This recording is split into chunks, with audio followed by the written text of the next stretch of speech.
This Piazza is loaded. It's got meat on it, cheese on it, steel, and knuckle.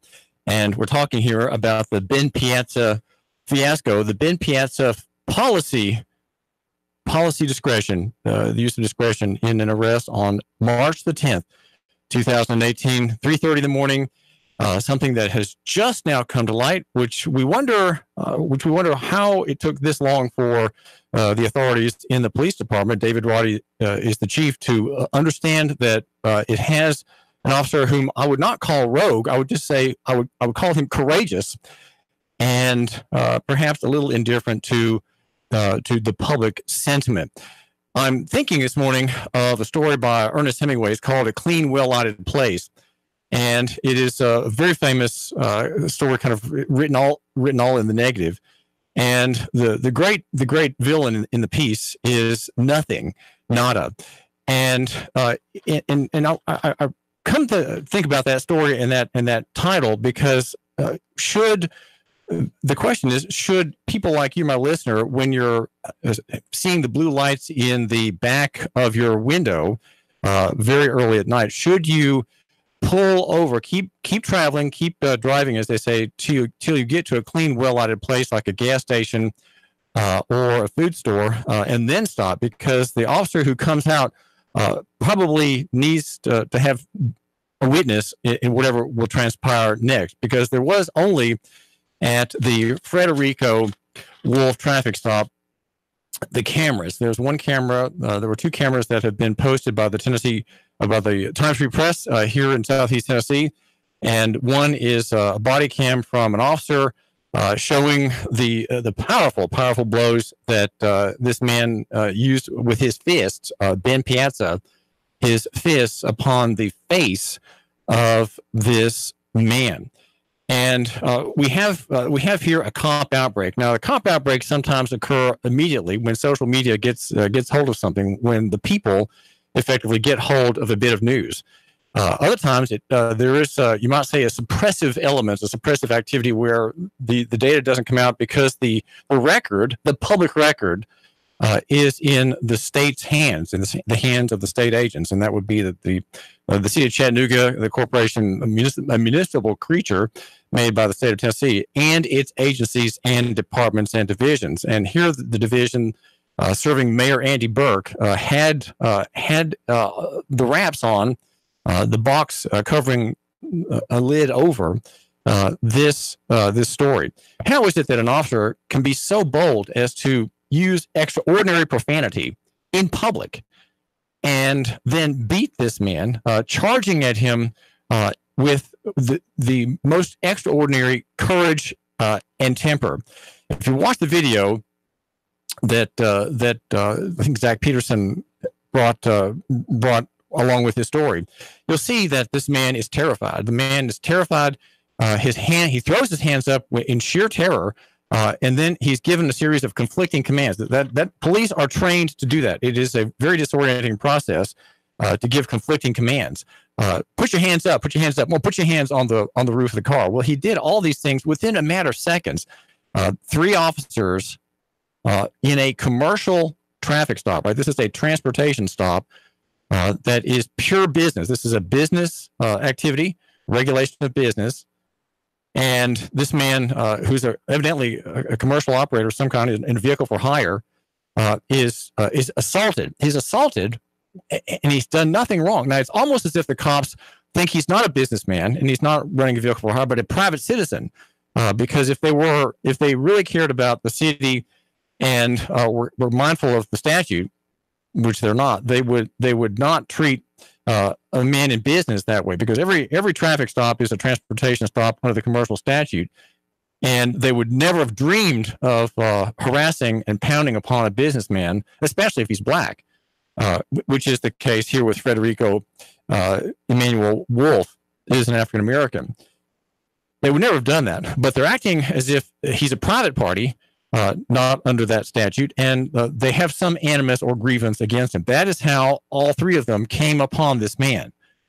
And on Lee Highway, very, very early in the morning, 3:30 in the morning on March the 10th, the 6900 block of Lee Highway. Now, this is a cop outbreak, and cop outbreaks are sickening. They are simply sickening, and I want you just to think about several of them. And the police department serving Mayor Andy Burke. Okay, they serve Mayor Burke, who has hardly ever anything to say about their doing. Mayor Burke is Silent Sam. He does not comment.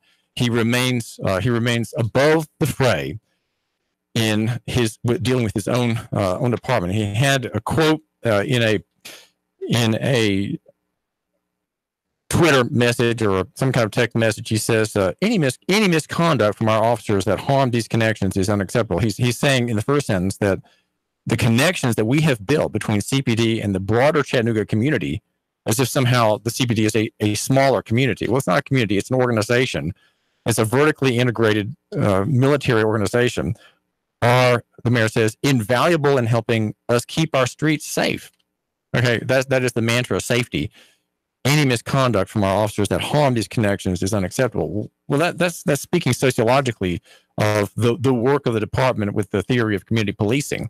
Have the people like us, have the people not dread us, not fear us, not find us to be terrible, terrifying, and risk enhancing, right? And unsafe, right? Cops are viewed by people generally as unsafe and dangerous, and avoid them at all costs, and try not to do anything that comes to their notice. And in fact, looking at the cop is something that is very provocative. Cops, in fact, this cop, Piazza, says that when they passed this man apparently going the other direction, he looked at them, and they noticed that he looked at them. It was very sort of stirring of their vigor that they did so. At least 10 beatings of the face by Frederico Wolfe, who has retained apparently counsel. And the minute-long video from the officer that has all of it, it shows the need for more training, not in military violence, not in beatings, not in gassings, tasings, batonings, and pistol work. We have a lot of pistol work, a lot of fist work, a lot of threat enhancement in this 1 minute. It's you can say it's very impressive work to have all these things in a single minute of body cam video. Again, in public, this is public, and we have to ask Chattanooga City Council, and we have to ask Mayor Burke also whether he accepts profanity in public, because after all, these are city employees. An officer is a city employee. Okay, you got that? That's all that he is, a city employee. He may be a member of a fraternal order of whatnot, but he is in the end an employee of city government, the municipal corporation. And that this officer uses the F-bomb 4 times to a man who's done nothing other than look at him, perhaps when they were in their cars before the traffic, before the transportation stop. That's the only reason that I can imagine, unless there's a personal hatred or personal grievance by Ben Piazza against Frederico Wolfe. How is it that there can be such violence in such a short amount of time? He says, hold on, give me a second. I'm going to pull this person out of the car. He's telling another officer. They're already out of the car. And there's a gun aimed at someone. Maybe the man in the car threw something out of the window. Well, why does that mean suddenly that he has to face death? Okay. When you pull a gun on someone, you are threatening that person with death. Okay. DEATH. Guns have no purpose except to kill. There's no purpose of a gun except to kill someone. Why does an officer in a commercial transportation stop under Title 55 pull a gun on a person? So he tells his friend, his colleague, I'm going to pull this person out of the car. And when I saw the phrase, pull this person out of the car, I think of Avery Gray's daughter. I think in the summer of 2018, I think it's June, of Avery Gray's daughter, pulled from the car by Officer Wright. Pull this person out of the car. And now he's turning to the man in the car. He says, get out of the car. Put your hands up and get out of the car. Get the F out of the car and get your hands up, he says in the video. The man's hands are up and he's facing the officer. And guess what? He looks absolutely terrified. How can there be guns drawn on someone who is simply going down the road of a morning? Put Put your hands up, he says. Put your hands on the effing car. Put your effing hands on the top of the car, or I'll beat the ass out of you. That's what he says. I'm asking you, my listener, does Mayor Andy Burke approve of this vocabulary? This isn't a vocabulary decision. This is a public policy decision to have in public. These are public events, right? These are public events. These are commercial events. I sent a letter to the Chamber of Commerce this morning asking if Mrs. Gillenwater has anything to say about this commercial stop. This is a transportation stop. This is a commercial act in a commercial setting because all cars are presumed with legal error, by the way, presumed to be involved in commercial activity. Does the logistics center of the South, that's us, Chattanooga, with 2 major trucking companies here and a host of small logistics businesses, do we accept that the police at a transportation stop of a transportation actor, presumably, that he needs to face that kind of language with that kind of abrupt discussion? Why is there not more time? If you have all night, why is there not more time taken with dealing with someone? But these are all shouted at this man who's absolutely terrified. He's terrified. He puts his hands on the car. So you have the conflicting commands, which is what police are trained to do that. They're trained to give you conflicting commands so that you are paralyzed, right? It is a paralyzing effect. You don't know what to do. You simply, you can't think straight anymore, especially when these things are being shouted at you. And then they're beating him. Okay, they're beating him, and put your hands up. They're saying, "Here's a man."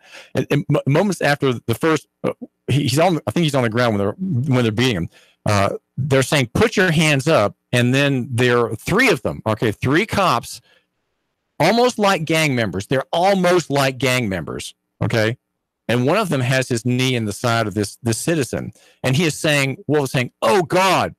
And then they're saying, put your hands behind your back. Put your hands behind your back. So you have to repeat it because he's not doing it. Well, why can't he do that? Why would a man being beaten agree to put his hands behind his back? Well, if you do that, you can't withstand more blows. You just simply can't. Put your hands behind your back. I'll tell you when you effing stop. Okay. So we can't hear what the question is, but he must be asking, why are you doing this? What have I done? What is the charge? I mean, he must be asking something in that direction of interrogatory. What have I done? What is the authority that you're having? And I'll tell you when you effing stop. Now, that is City of Chattanooga official language. That is the official language of our city. Mayor Burke, is that something you accept? And what about Ken Smith on the city council? What about Chip Henderson on the city council? Jerry Mitchell on the city council? Does Darren Ledford agree that this is official language? This is a public event. This is an interaction with a member of the public, with a city employee. That's all he is. If you read City of Chattanooga versus Davis, these are men and women in that department vested with civil authority only. They do not have punitive authority. They do not have punitive authority. You read the cases Chattanooga versus Davis, Chattanooga versus Myers, the same thing.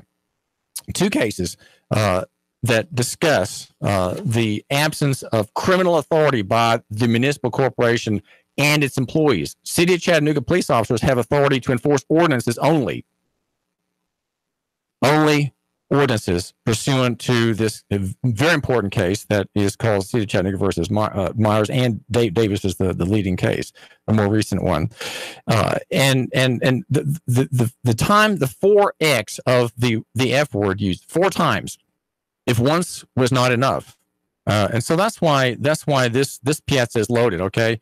And it's hot. It's very, very hot. And Wolfe says, "What did I do?" And that is more. Now there are there's more to this story, of course, than just that. Chief David Roddy has a very bureaucratese styled press statement that just talks about the process and reviewing, and the only word with which he can connect with people like you, my listener, the single term in that whole sequence of words from the chief of police, in which he makes any effort to sympathize with you, my listener, in the beating of a black man, a story that breaks the weekend before ML King Day, is the word concern. Okay, the only thing he has to say that connects with you in your person and in your emotion and in your being is the word concern. And this is David Toulis. David Toulis, the publisher of Nuganomics.com, the website for the man who matters. And the number is 800-8949, 800-8949. More importantly, he says, we share in the concern it has caused in our community. Let me assure everyone that your police department and its internal affairs unit are reviewing all related material, et cetera, et cetera. It's just, you've seen it. Okay, that's all that it has to say. And what about Erskine Oglesby? What does he think about this? He thinks that the police department is pretty good. Mr. Oglesby does. He's an African American who is just simply blind. He's upper class African American. He works in white collar administrative jobs his whole life. He does not understand how the commoner feels, whether his race or my race. I'm a Caucasian of European descent. And I have no African DNA in me at all, as far as I know. But the poor in my class of people have the same problem. They have the same kind of shoddy treatment, the same kind of courageous treatment. And Anthony Byrd is concerned about that. And so is Demetrius Coonrod.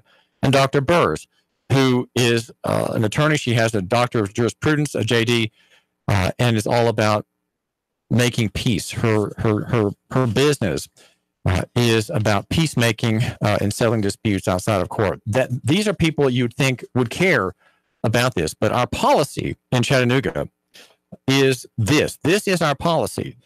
And you, my listener, with your smartphone, are part of my reporting team. I want you to let me know when something like this happens to you. If you know of something like this happening to a friend of yours or a neighbor or even an enemy, and you want to let me know about it, well, do not hesitate to pass along this information. And I don't have to make appeals like that really anymore. It may be kind of superfluous. It may be a little bit dated to do that because we have the internet, we have social media. And I know Facebook has suppressed Cop Block. It has suppressed other platforms in which the private sector, that is to say you and me, surveilled the good people in their blue uniforms, their armor, and their mace, and their multi-magazine webbing, and their semi-automatic pistols, and their gas, and their batons, and their tasers. Facebook has suppressed this inquiry in support of policing. Okay, in support of the concept of policing. Still, at 800-8949, 800-8949. We can make things come to light here in Chattanooga, here on the David Toulis Show, and also at Nuganomics.com.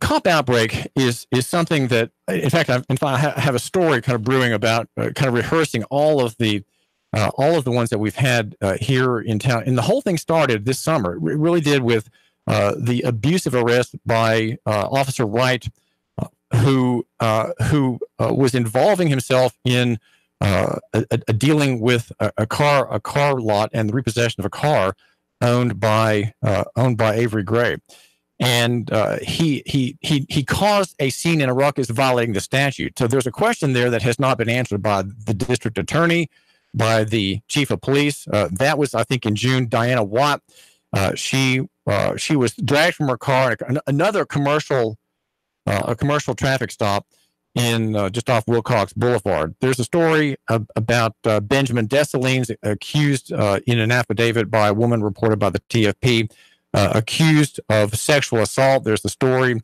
of Desmond Logan, who was hired June 27 of 2014, apparently by report in the newspaper, accused by two or three women of rape, unresolved things that have just been, they're under review. How long does it take to review something? How long does it take to investigate something? If you're an officer of good training, you can come to the conclusion in a day. These things can be done in one day, maybe two, with a personal interview in the presence of an attorney. That's how that's done. Why month after month after month do we have a police department that lets these things fester, that lets the pus build up, and the boil alter the appearance of the face of this city? Because that's what's happened. We have a city and it has a boil on it, and it's getting bigger, and it's dislocating the eye and changing the shape of the jaw. That's what's happening right now here in Chattanooga. What about the Jesse Parker raid? Jesse Parker, in the middle of the night, that was in August 29th. Children, 6 children as young as 5 years old, including Kalani and Talia, who are 5-year-old twins, held at gunpoint by the city of Chattanooga in a bad raid, bad search. Then there is the Alan Trumbo case, and Brian Cautel shooting a suicide in August 2018. The Noah McLemore abuse. What about these stories? Where are they? David Toulis. 3, 2, 1. Chattanooga Radio. Digital FM 95.3 HD4. 92.7 FM's news now. Chattanooga police officer Benjamin Piazza was suspended and placed under internal investigation after a video was released to the public depicting him punching a man who appeared to be complying with his commands. The video appears to show Officer Piazza dropping F-bombs and throwing punches, despite the alleged victim's appeared compliance. Frederico Wolfe was arrested on drug charges. He's since hired an attorney. A Crossville woman was killed and 2 others were wounded after a shooting on Saturday night. Cops say that Linda Damewood, 74, was found dead on Cherokee Trail. Cumberland County Sheriff's Office is on the case trying to find the gunman. Cops say a driver went the wrong way down Highway 153. State patrolmen gave chase to stop that driver before he made it to the Chickamauga Dam. Both the wrong way driver's vehicle and a patrol car were damaged in the chase, but nobody was hurt. Russell Stroud, Chattanooga Radio News Talk 92.7 Action News now. The Tennessee Valley's News Talk Leader. News Talk Leader. Nooga Radio, 92.7 FM. By now, you'd normally hear a kicker intro bed and me telling you why you need to buy a car or truck. This is not that ad. I want to share with you the great experience that we've had at Z Motors. When Nooga Radio was looking for a Hummer, I went to Z Motors. They have over 100 vehicles on the lot. And Phil was happy to spend all the time necessary with me, point me in the right direction. If you're looking for a Jeep Wrangler, hey, you'll find more Jeep Wranglers there than anywhere in Chattanooga. Pre-owned cars, a slew of Audis, BMWs, from a 1934 Ford truck to a 2017 Volt, a Volkswagen Jetta, and a 2018 Tundra. Plus, they can find any vehicle you're looking for. You're not going to find a big fancy showroom. See, those costs that the big dealerships are added to your purchase price. You want to call Philip at 423-240-8869. That's 240-8869. On Facebook, just search Philip Clark, Sales Manager for Z Motors. It's Philip Clark, Sales Manager for Z Motors. Z Motors. They're right on the corner of Hickory Valley and Shallowford Road, in front of Chattanooga Wine and Spirits. And don't forget to say hi to Rhonda, the pretty McCall at the front desk. AJ Sports Bar and Grill, a female-owned bar since 2016. Let me tell you about AJ's. She takes this bar business serious. She has the most amazing food you'll ever get in a sports bar. It's not your typical sports bar. It's got 1-inch steaks. It's got nachos, chicken tenders. And the best thing about AJ Sports Bar and Grill is her wings. These wings are amazing. 16 different draft beers on tap. 10 other draft beers in bottle. She has dozens of TVs for every sport that you could ever watch. Well, let's talk about wings. They have the most amazing wings that you have ever eaten in all of Chattanooga. This sports guy highly recommends you go to AJ Sports Bar and Grill, get the wings, and say you heard this on the Sports Guys. AJ Sports Bar and Grill is located on 6238 Bonnie Oaks Drive in Chattanooga. Their phone number is 423-485-9080, and ask for AJ. If an uncertain economy and runaway stock market is making you think twice about how and where to invest, you may need some professional help. Talk to a local husband and wife team who have seen it all. Ron and Christy Adams with One Family Financial. The Adams have helped clients navigate through bull markets, bear markets, recessions, bubbles, and booms. And they have the experience to put your assets to work for you while minimizing risks. Find out how Ron and Christy can keep you on track for a long, happy, worry-free retirement. 423-710-2009 or go to onefamilyfinancial.com. As a small business owner, you know that running a business is no easy task. You're in the office and on your third cup of coffee before most even roll out of bed. That's why you need office equipment and solutions that help keep your business running smoothly. The experts at RJ Young provide office technology that ensures your business's network stays efficient and secure, so you can focus on what truly matters, growing your business. To discover how RJ Young can help your small business grow, visit rjyoung.com/smallbusiness.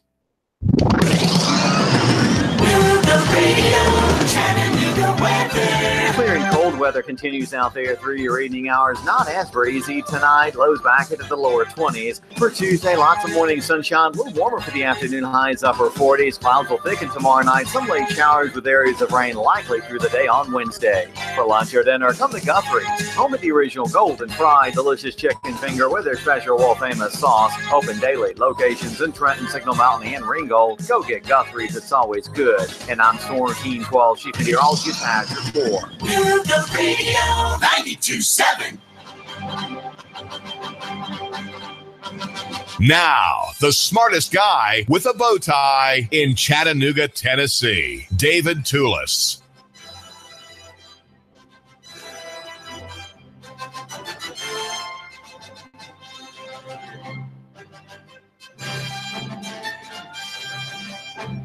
The name is David Toulis, and the number is 800-8949, 800-8949.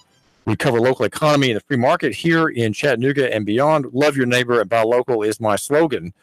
And I'd say that near is better than far, small than big, and simple than complex. And in the footnotes, a 5-point top at Helvetica font, the neutral font, right? The non-military, non-aggressive, peaceful font, Helvetica. We have personal is better than corporate, and physical than abstract. Brought to you by Nuganomics.com. Make sure you go to my GoFundMe page, The David Toulis Show, and support my work so I can pay my bill here at 92.7 Nuga Radio. Now, last week, before the inaugural speech and the inauguration at noon on Saturday of Governor Lee, there was a detonation in the Tennessee General Assembly, and it came at the hand of John Gentry, who has spent a great deal of personal time and a great deal of energy and strength writing a petition for remonstrance. Now, a remonstrance is simply a scolding and a corrective. It is a declaration of wrongs and a demand for reform. And he had 2 copies of it that he submitted last week, one to the Senate, which had a clerk which took it first, and then with a bit of delay, there was an introduction of that document into the Tennessee House. So we have John Gentry on the phone here. John, give my listener who's just now joining us and new to the story just a quick sketch of what it is your remonstrance says. It has been delivered. What is it that you are wanting the General Assembly to do? Well, today in Tennessee and across this nation, we have a judiciary that is absolutely out of control. They have no oversight whatsoever, and they can violate rights and perpetrate crimes against people under color of law with absolute impunity. They get away with it every single day. So I'm filing a remonstrance, and this is guaranteed to us in our Tennessee Constitution that we have a right to redress grievance by address of remont. And that's Tennessee Constitution Declaration of Rights, Section 23. So I'm exercising my right because the judiciary must have proper oversight, which is through the House of Representatives. They're the ones that represent the people, our House. I'm demanding that unconstitutional statutes be made void. These statutes provide unconstitutional immunity. They provide special privileges, and they are put in place to deny us justice in our courts. These unconstitutional statutes need to go away.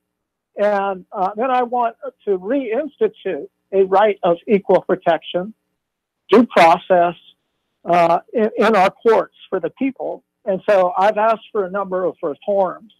I want the state to outlaw in-chamber proceedings. That's where a judge and the attorneys go back in the back room and they talk about, how are they going to strategize and get as much money out of the litigants as possible, or how are they going to deny somebody fair due process? So these star chambers that they operate in, Tennessee Constitution says all courts shall be open. So they can't go in the back room and discuss. It needs to be done out in the open.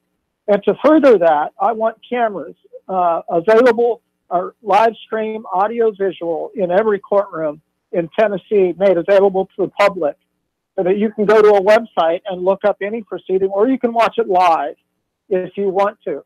And if Tennessee doesn't want to pay for that, then fine. these courtrooms across the state, because they want to hide their criminal and unconstitutional conduct, they put up signs, no audiovisual equipment allowed, or no audiovisual equipment allowed without permission from the court, which they never give. So we don't need your permission. The Constitution says all courts shall be open. I want people to understand what their rights are when they go into a court of law. Because these people, I know for myself, my rights were violated, and I didn't even understand it when I first got into this process back in 2014. So people need to understand what their rights are. It's the same thing as the Miranda rights opinion when somebody's arrested.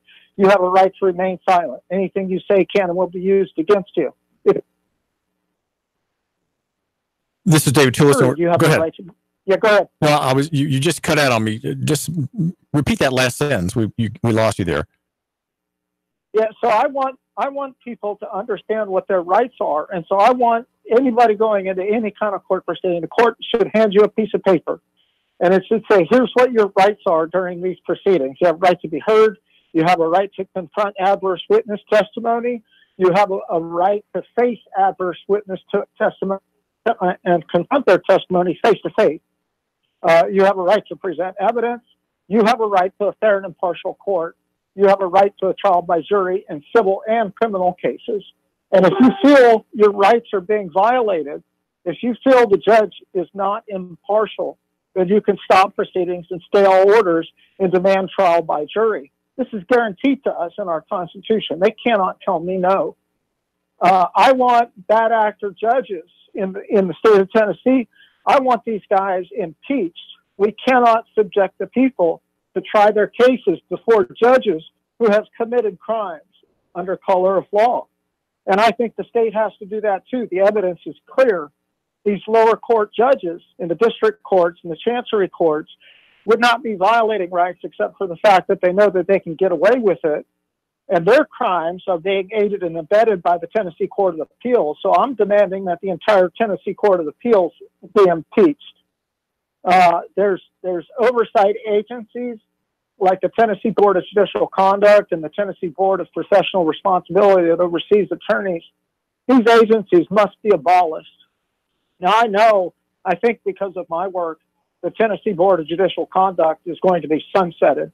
I don't care if you call it abolish or sunset, as long as they go away. This is David. Protecting we're talking with John Gentry, and John, just to mention the most recent ruling against the right of travel, which is effectively a ban on communication in Tennessee. It came from the appellate judges James Kerwood Witt III, Jr., John Everett Williams, and Timothy L. Easter. They pretended that we don't have a right of communication. They pretended that we cannot get into our car and freely go from one place to another. And so cases like that are clear, and a case that was fraught with disobedience and absolute rejection of the defendants and appellants' rights. These men have to be thrown out as crooks. They are crooks. They are effectively the creators of a deep state with its own language, its own world, which pretends that we here in the flesh and blood, we common citizens like David Tullis and you, John Gentry, in Goodlettsville, the CPA, we can't do things without permission, that our rights are simply not there. Now, tell my listener, John Gentry, what happened when the announcement was made, let's say in the House, about this remonstrance. What happened? Well, first I want to say what an incredibly courageous representative we have. Representative Bud Holthe. He is an incredibly courageous man. He stood up for the people as a representative in the House for the Tennessee legislature. An amazing man. He has earned my respect forever. I emailed the entire General Assembly and I said, is there any one of you who will present my petition to the clerk's office? And out of the entire General Assembly, Representative Bud Holthe was the one who did it.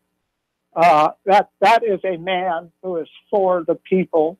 So I encourage everybody out there to support Representative Bud Holthe. We need more like him. What happened when it was presented? He read something about it, right? He made a statement about it. Yeah, so he wrote a letter to the clerk, and he said, I'm approaching the clerk's office on behalf of Mr. John Gentry. And he presented my remonstrance, and he said, this is a petition of grievances. And he said, and they read this in the House. The assistant clerk for the House of Representatives read this, and it's live streamed. You can go to the General Assembly website and watch it. And he read the brief statement I have on the cover of my remonstrance. Unconstitutional employed statutes. 2, failure to address grievances. 3, judicial reform. 4, reinstitution of constitutionally guaranteed rights. And when he read that in front of the entire House in Tennessee, you could hear a pin drop. It sucked the air out of that room. What? Judicial reform? What? Reinstitute constitutionally rights? Constitutionally protected rights? We don't have those anymore? No, people. We do not have constitutionally protected rights. What we have are judges and attorneys who conspire, and our courts have turned into nothing more than a place for them to extort and get as much money out of the people as they can. And so we have to stand up, stand together, and demand reform of our legal system and our judiciary. And John Gentry, this is a method that other states and people in other states can use as well. It's not just Tennessee. Probably in many constitutions there are provisions for remonstrance, which recognize the provision recognizes that ordinary appeal and ordinary politicking can't or won't make changes that are sort of encrusted into the system, built into the system, protected by crustacean layers of lawyerdom and lawyer speak and lawyers themselves. Yeah, this is a national problem, and I encourage people out there in the other states, use my work as a template. It's available. You can go to my website, wethepeople50.com. It's We the People, V as in Victor, the number 5 and the number 0.com. You can go to resource documents and download the entire remonstrance. It's very complicated, but it can be modified to suit any state out there. And I wrote it so that the layperson can understand it. So I encourage people. We need to start doing this. This is guaranteed. It's in Article 1 of the United States Constitution that people have a right to petition the government for redress of grievance. And in Tennessee, it's in our Declaration of Rights, Article 1, Section 23. So this is how we do it. It's not through the courts. Well, John Gentry, we're hearing John Gentry. And John, thank you so much for joining my listener me and giving us the update about the delivery of the document. Now, just quickly, you're asking for oral arguments before the combined houses of the General Assembly in Tennessee? Well, I have demanded oral argument, and it's my right to do that. I have a right of fair due process, and due process includes the right to be heard. When they read that pursuant to Rule 15, Rule 15 is a petition before any petition or memorial addressed to the House shall be received and read at the table. A brief statement of contents shall be filed with the clerk. So that's what happened last week. It was a brief statement was read and it was filed with the clerk. So now it's before the House. So I want to, and I am demanding my right to present oral argument before the entire General Assembly. And I want all of them to look me in the eye and tell me no, because they can't tell me no, because the things that I want are already guaranteed in our Constitution. The Nation's Manual of Legislative Procedure, their own rules say that petitions are presented by the petitioner. It's in their own rule book. And so I should be provided my right, not only according to the Constitution, but according to their own rules. My right of due process, my right to be heard has been violated all the way to the Supreme Court of the United States. I've taken 2 cases there already.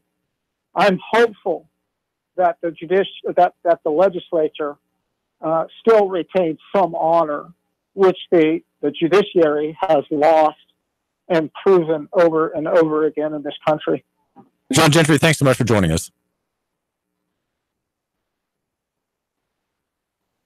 We've been talking with John Gentry, in Goodlettsville, Tennessee. He is the man who filed last week the petition for remonstrance before the General Assembly. And it is a remarkable review. You can find out more about that from the only press platform in Tennessee that had covered that, and that's me, David Toulis. And the platform is, of course, a website of record, and that is Nuganomics.com. That's Nuganomics.com, and the number is 800-8949-800. 8949. He said that the mood in these chambers was jovial and festive at the beginning of the session, more or less the beginning of the legislative year, but the announcement, the dropping of these heavy laden words about the loss of rights and the petition, he said, just made the chambers very silent and very troubled. It seems, at least for a few moments. Now, Saturday was the naming, the inauguration of the new governor, Bill Lee.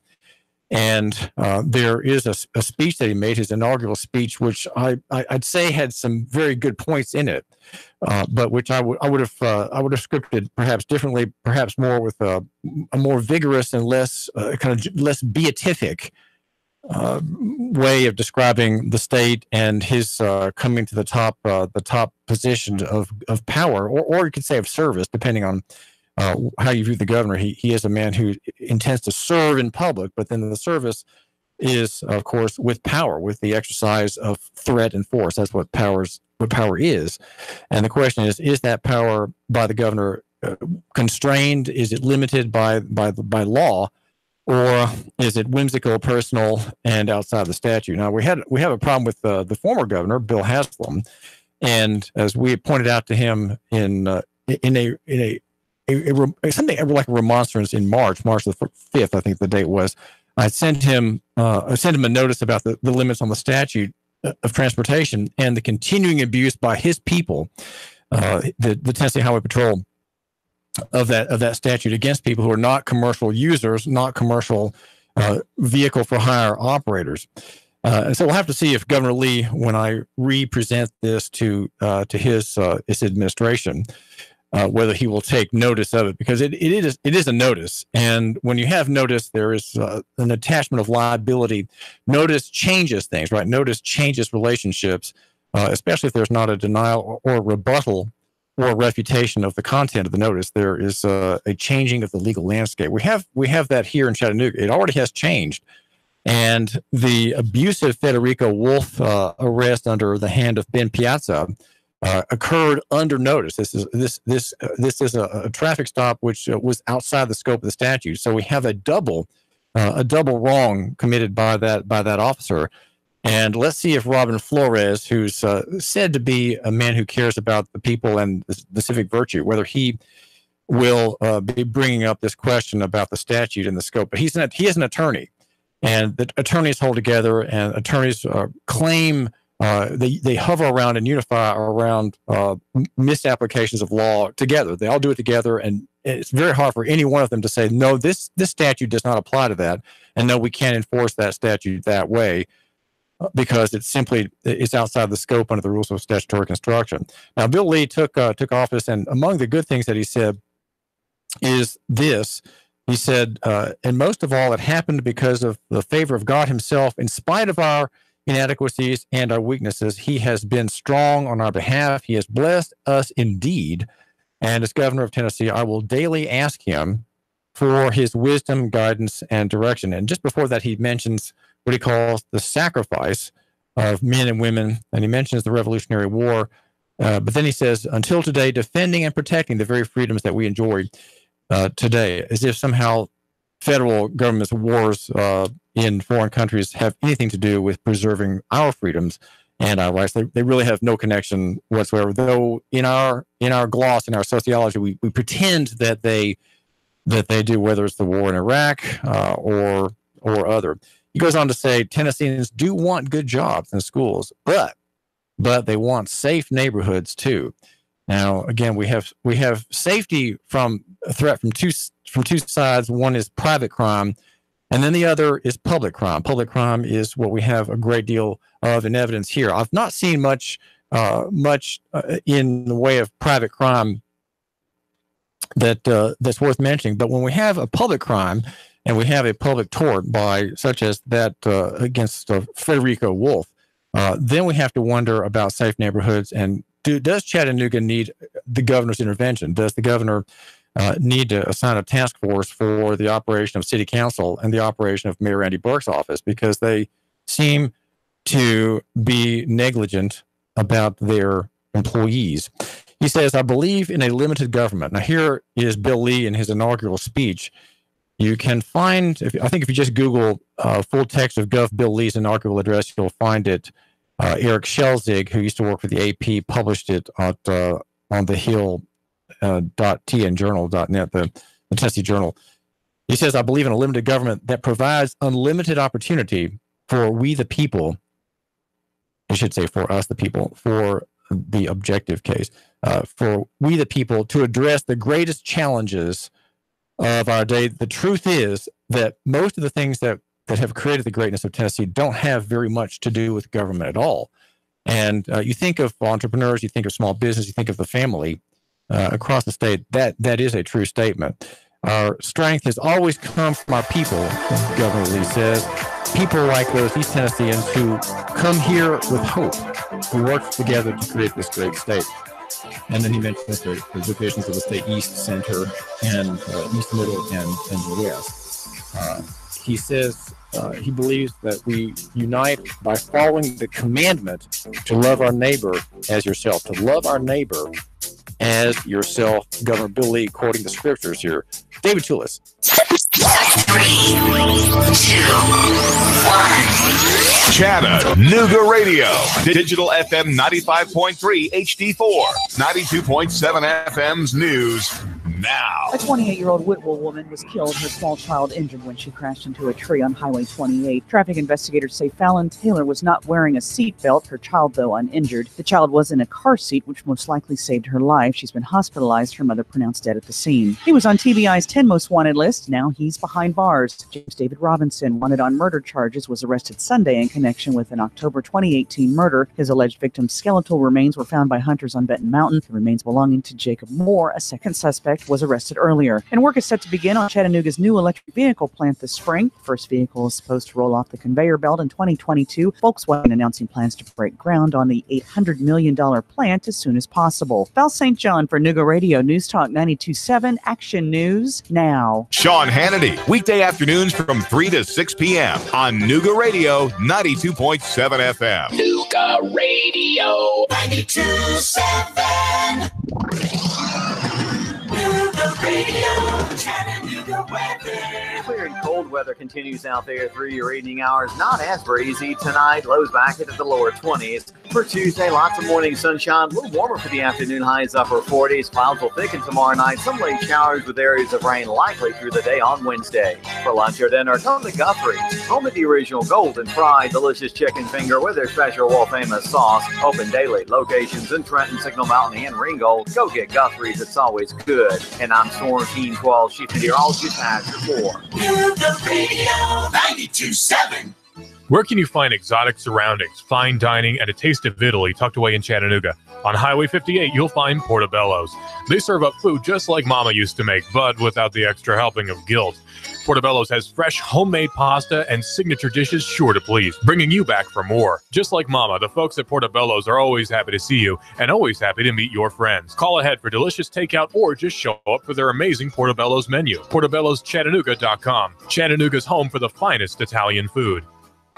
Oh, can happen to anyone. Flat tire, overheated engine, or just a clackety-clack, and now you're on the side of the road. No worries, because Doug Yates Towing and Recovery is there 24 hours a day for you. That's right, 24-hour-a-day emergency roadside assistance. And you don't have to accept who your insurance company or your road assistance provider sends you. At Doug Yates Towing and Recovery, we want you off the road as safely and soon as possible. So they'll be there in a jiffy. Doug Yates Towing and Recovery with 24-hour emergency roadside service. Call 800-407-2371. That's 800-407-2371. Online, yatesrecord.com. That's yateswrecker.com. On Facebook at Doug Yates Towing and Recovery LLC. Doug Yates Towing and Recovery. We don't want your arms and legs, just your toes. Doug Yates Towing and Recovery is a Nougat Radio 92.7 First Responder Friday sponsor. To our first responders, Doug Yates Towing and Recovery says thank you. $25 goes by quickly these days, and 25 cents still just a quarter. 25 is the years of experience Schultz & Associates puts behind filing your tax return quickly, correctly, and electronically. Schultz & Associates. I'm Chip Chapman. Every year, the IRS has new rules about filing your taxes, and this year, it's no different. It all can make filing a little confusing. The professionals at Schultz & Associates can answer your questions. Multiple incomes, circumstances involving your children or family, income from rental property, you can find the answers at Schultz & Associates. Call 899-1130. Arrange for an appointment to work out the details of your tax return. Schultz & Associates, 6310 Bonnie Oaks Drive, halfway between Highway 153 and I-75. Baseball sluggers often wear the number 25, or 25 is a full MLB roster. Just happens 25 is also the years of experience Schultz & Associates puts behind filing your tax return quickly, correctly, and electronically. Schultz & Associates, 899-1130. The first responders. These are the men and women who put themselves in harm's way for us. And here at Nougat Radio, we want to do our part to say thank you. On Nougat Radio, every Friday is First Responder Friday. This Friday, we salute Chief Charles Dude Harris of the Highway 58 Fire Department for going above and beyond in the line of duty. If you see Chief Harris, tell him thank you. We'll honor a first responder with a thank you gift from Nougat Radio's community partners. If there's a first responder you'd like us to honor, go to NougatRadio.com and submit your nomination. First Responder Friday, sponsored by Doug Yates Towing and Recovery, Mad Philly, New York Pizza Department, and Nougat Radio. Martin Truex Jr. is off the pace and he is headed to the pit lane. Elliott Powers around the outside. Michael McDowell pops a right front tire. Here's Martin Truex to the bottom. Blaney blocks him off too. Meanwhile, Chase Elliott went 4 wide on the back straightaway. They're side by side for the lead. Hear it live on Chattanooga's official NASCAR radio station. Nougat Radio, 92.7 FM, 95.3 HD4. The voice of NASCAR.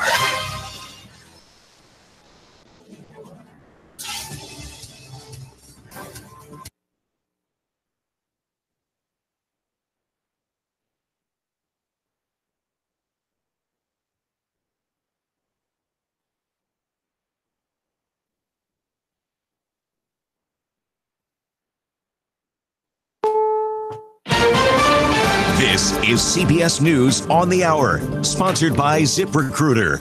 I'm Jim Shanavy. Bitter cold, the story for much of the east, with below freezing temperatures as far south as Georgia. And that's on top of a load of snow and ice in the northeast. Omar Villafranca reports. The storm buried parts of the northeast in snow and ice. In upstate New York, the Hudson River froze over. People in Glen Falls, New York, near the Vermont border, spent the day digging out for more than 1.5 feet of snow. And plows could barely keep up with the whiteout conditions on Interstate 87. In Gray, Maine, people raced to clear around 8 inches of snow before the Arctic temps froze everything. Air travelers had their own problems to deal with. Security delays due to the partial government shutdown. Correspondent Chris Van Cleve has more from Baltimore Washington Airport. The TSA is experiencing acute staffing shortages at major airports in New York, Atlanta, Chicago, and Miami. Officers from other airports have been flown into those cities to backfill, but the TSA says it is increasingly likely airports across the country are going to see what we're seeing at BWI this morning, where security lanes are closed. It is day 31 of the shutdown, still no end in sight. Democrats call President Trump's latest proposal a non-starter because it still includes funding for that border wall. That proposal included extending protections for so-called dreamers who were brought into the U.S. illegally as children. Meantime, there's a new caravan of migrants headed north to the U.S. from Central America. This is Adrian Bard at the Mexico-Guatemala border. On this bridge over the Suchiate River, their journey north continues. It's different than it was just a few months ago, though. Mexico's new progressive government is granting the migrants humanitarian visas so they can stay in Mexico and work up to a year. The migrants say they are grateful to Mexico, but for now, the goal of most is still making it to the northern border and eventually into the U.S. It is Martin Luther King Day. Ceremonies have been held in cities across the country. South Carolina Congressman James Clyburn joined an NAACP rally at the State House in Columbia. America is great. That is not our problem. Our problem is making America's greatness apply fairly and equitably to all of its citizens. California Senator Kamala Harris has announced she will run for the Democratic nomination for president in 2020. When people wake up in the middle of the night, be it a mom in Compton or a mom in Kentucky, she's waking up having the same concerns about how she's going to be able to raise those babies, how she's going to be able to pay the rent at the end of the month, how she's going to be able to retire with dignity. This is CBS News. ZipRecruiter, the smartest way to hire. ZipRecruiter's technology finds qualified candidates for businesses of all sizes. Try it for free at ZipRecruiter.com/free. It either is or it isn't. When it comes down to it, that's all that really matters when choosing a certified pre-owned Mercedes-Benz. It's either certified by Mercedes-Benz factory-trained technicians or it isn't. It's either backed by an unlimited mileage warranty for up to 5 years or it isn't. It's absolute confidence in 30,000 precision parts, or it isn't. The Mercedes-Benz Certified Pre-Owned Sales Event, now through February 28th, only at your authorized Mercedes-Benz dealer. Come in today and we'll help cover your first month's payment. Offer available through Mercedes-Benz Financial Services. There are those who settle for nothing less. For them, the choice is simple. It's either up to Mercedes-Benz standards, or it isn't. It's flawlessly maintained, or it isn't. It's either Mercedes-Benz Certified Pre-Owned, or it isn't. See your authorized Mercedes-Benz dealer for complete details and limitations on credit towards your first month's payment and certified pre-owned warranties. Feeling a little gloomy? Well, you're not alone. Deborah Rodriguez reports. If today had a theme song, it would probably be this. UK researcher Cliff Arnall, who calls himself a freelance happiness guru, says the third Monday in January is the gloomiest day of the year. He created a mathematical equation for what he calls Blue Monday.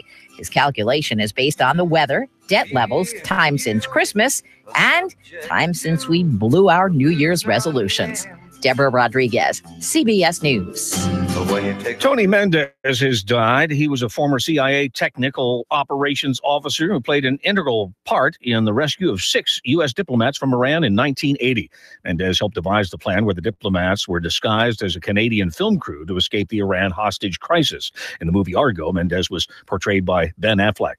He was 78 years old. Jim Shanavy, CBS News. 3, 2, Chattanooga Radio.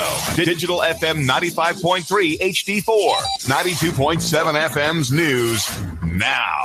Chattanooga police officer Benjamin Piazza was suspended and placed under internal investigation after a video was released to the public depicting him punching a man who appeared to be complying with his commands. The video appears to show Officer Piazza dropping F-bombs and throwing punches, despite the alleged victim's appeared compliance. Frederico Wolfe was arrested on drug charges. He's since hired an attorney. A Crossville woman was killed and 2 others were wounded after a shooting on Saturday night. Cops say that Linda Damewood, 74, was found dead on Cherokee Trail. Cumberland County Sheriff's Office is on the case trying to find the gunman. Cops say a driver went the wrong way down Highway 153. State patrolmen gave chase to stop that driver before he made it to the Chickamauga Dam. Both the wrong-way driver's vehicle and a patrol car were damaged in the chase, but nobody was hurt. Russell Stroud, Nooga Radio News Talk 92.7 Action News. Now.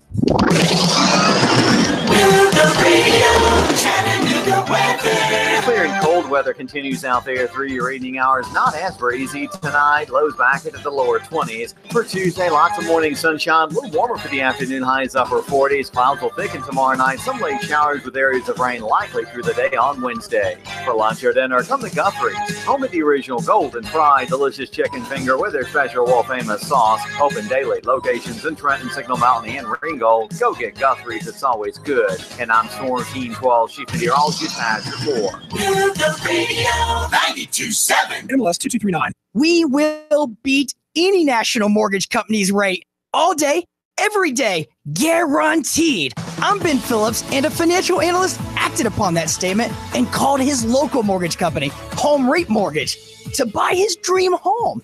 We close the loan in 23 days, while the national guys, they usually close in 40. Home Rate Mortgage is your local mortgage company in Tennessee. Again, Home Rate Mortgage will give you the best rate all day, every day, guaranteed. So let this story be your story and call Home Rate Mortgage today. 805-9100. and there's no cost and no obligation. So why wouldn't you call 805-9100 or HomeRateMortgage.com? Turn a house into a home rate mortgage.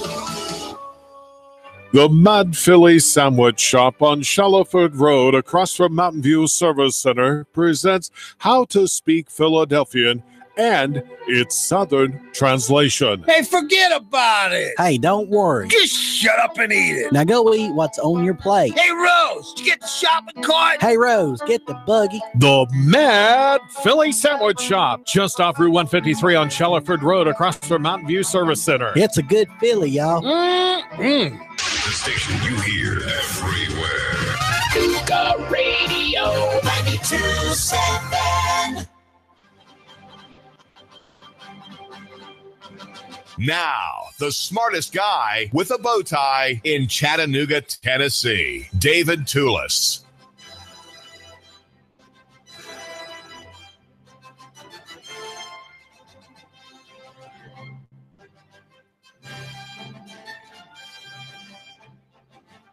The courageous beating of Frederico Wolfe, age 36, back 10 months ago and 18 days ago, is an example of a policy of a government action that we have to understand is in view of the law and is condemned by the law. It's also, I would like to suggest to you, condemned by God. It is condemned as a sin and as a wrong, as a tort, and as a crime.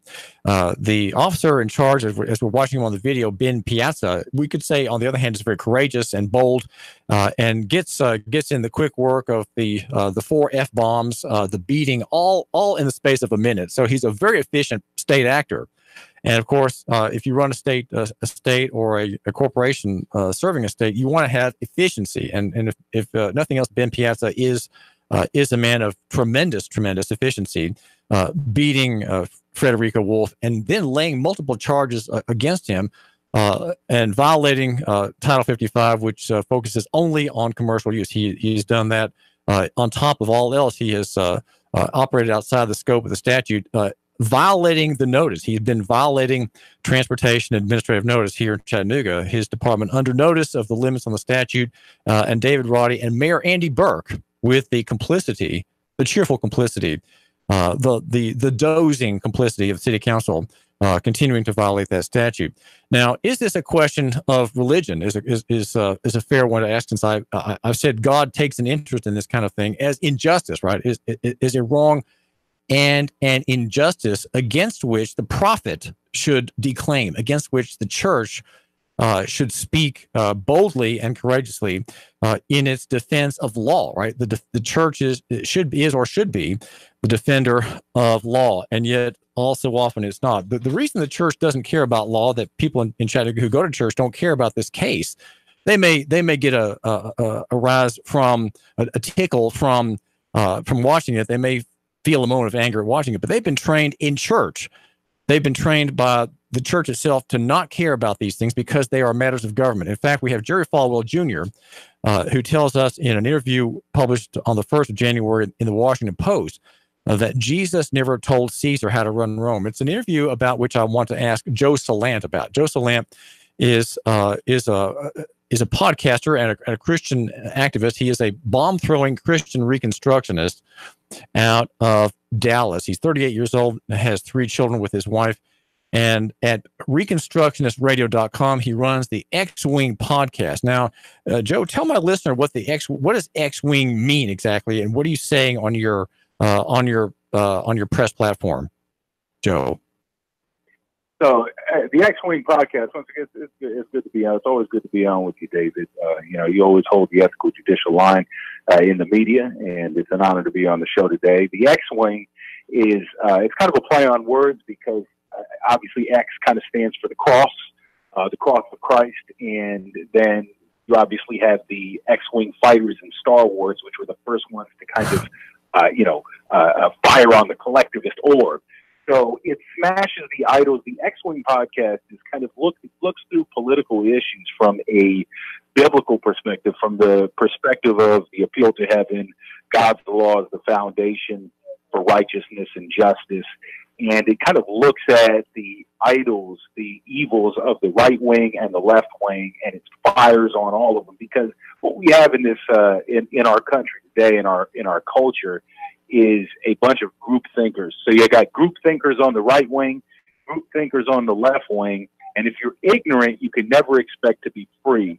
And so that's what kind of like the ruling masterminds do, is they get people thinking in terms of groups. If you're a left winger, these are your beliefs. If you're a right winger, these are your beliefs. And so we're not trying to convince everybody, but on the X-Wing, what we're trying to do is plant those seeds to be able to help people out of that kind of collectivist groupthink and see each and every individual issue according to the standard measured against God's truth. So that's what it is. X-Wing, ReconstructionistRadio.com. It's your boy Joe Salant. I'm your host, and we smash the idols of the right and the left. Well, you sure do, Joe Salant. Now, let's. I want to ask you about the Jerry Falwell interview, where the headline says Jerry Falwell Jr. can't imagine Trump doing anything that's not good for the country. And then the main premise, though, is that though he runs Liberty University, a Christian school in Lynchburg, Virginia. He believes that God is hands off when it comes to the public realm. Now, let me ask you, what do you think he possibly means by that? Where does the public realm end so that God's concern begins? At what point in the enlargement of men's affairs on the civic side, where does God's interest begin and where does it end? Because clearly, I would say that God cares about police abuse of blacks and whites at traffic stops, but Jerry Falwell would seem to suggest that, well, it's really kind of outside of our scope of interest as Christians. Right. Now, here's the thing. Now, first of all, the answer is actually plain. The historical answer, the Reformed Christian Protestant answer is pretty simple. It's in Matthew 28. It's to teach the nation all things. That Jesus is king and he's king of all. And the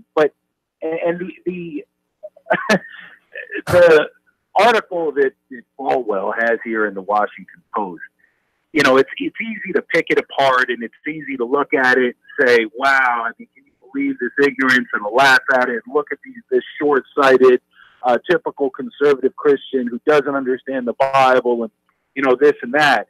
But if you really have a biblical perspective of what's going on, and we'll get into the content of Falwell's interview here with the Post, Deuteronomy 28:28 says that for covenantal unfaithfulness, when you violate God's law in a society, that Deuteronomy 28:28 says that there'll be madness and blindness and confusion of heart. And so what you have here, this is one of the leaders of the evangelical world in our culture, and he's utterly blind to one of the more basic principles in Scripture, the principle that established Christendom, the principle that established, Western civilization, that we're supposed to go, that there's only two categories in the world, and there's law and there's lawlessness. And in the kingdom of God, King Jesus' rules apply. And here is because of the way that the American church has behaved in our history, we have this curse of blindness where you have this two kingdoms ideology. And this is what Falwell expresses. He says in the article, there's two kingdoms. There's an earthly kingdom and there's a heavenly kingdom. He says in the heavenly kingdom, the responsibility is to treat others like you'd like to be treated. That's in the heavenly kingdom. But in the earthly kingdom, the responsibility is to choose leaders who will do what's best for your country. I mean, think about that. Is there this dichotomy that's been set up? I mean, it's so easily the logical fallacy of a false dichotomy. And anybody who has a basic rudimentary Christian understanding understands that, look, the golden rule is based on the revealed word of God. It's not something that we can just subjectively make up. Treat others as you would like to be treated. Well, that's going to be based on the greatest commandment, to love God and to love your neighbor. And how do we love our neighbor? By doing God's will as expressed in his word for society, for our life. And he has specific instructions as to how we are to love our neighbor. We're not just supposed to make something up out of thin air, whatever is going to be best for the country or best for the individual. There is a standard.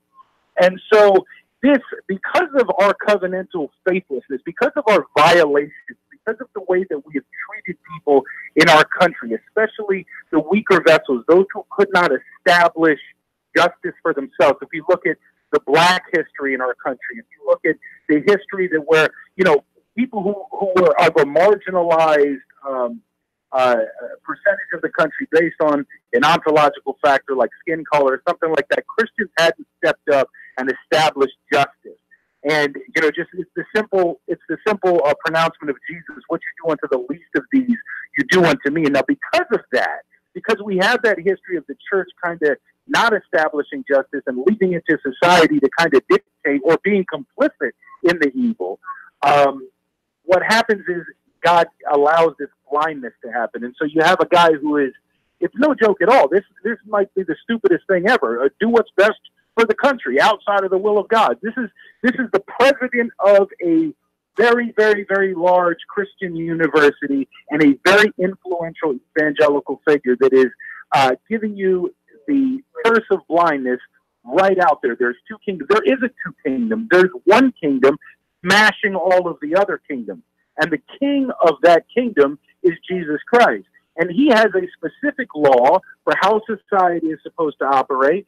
And it's specifically also, that law needs to be applied to the least of these first. It's slanted to establish justice for those who can't establish it for themselves. And so the real Christian understanding of a situation in which, you have law enforcement that are riding around throughout the land and enforcing laws that are written completely without any kind of biblical standard whatsoever. The Christian understanding is that we are supposed to see how this kind of an instrument can have a very oppressive effect on people in, lower income communities, people in communities that have been ostracized, stereotyped because of racism or whatever the case may be. And we're supposed to bring the word of God to bear in that kind of situation. Jerry Falwell, on the other hand, is saying, the earthly rulers get to do whatever they want. And he uses Matthew chapter 22, and he says, just render unto Caesar. Well, the unbelievable thing about that is in that passage, that render unto Caesar passage that people like Jerry Falwell use to kind of just, make people just obey Trump and whatever's going on with whatever leader in the public square. In that passage, Jesus is actually showing them a picture of this coin, and on the coin, he's showing the religious leaders and the political leaders who try to trap him. Jesus says, show me a denarius. And whose inscription and whose likeness is on the denarius? On the denarius, it actually said on this coin that they brought to Jesus, which they were carrying around in the temple, the high priest and the Pharisees and the Sadducees, on this coin, it actually said Tiberius Caesar, Diva Augusti, Phileas Augustus. In other words, Tiberius Caesar August, son of the August god. They were carrying around idols in the temple in the form of these coins, these Roman coins. On the back of the coin, it said that Caesar was the high priest. If that's not a graven image of a false god, nothing is. And so Jesus made the point, you've trapped yourself by accepting this currency of idolatry. Carry it around in the temple.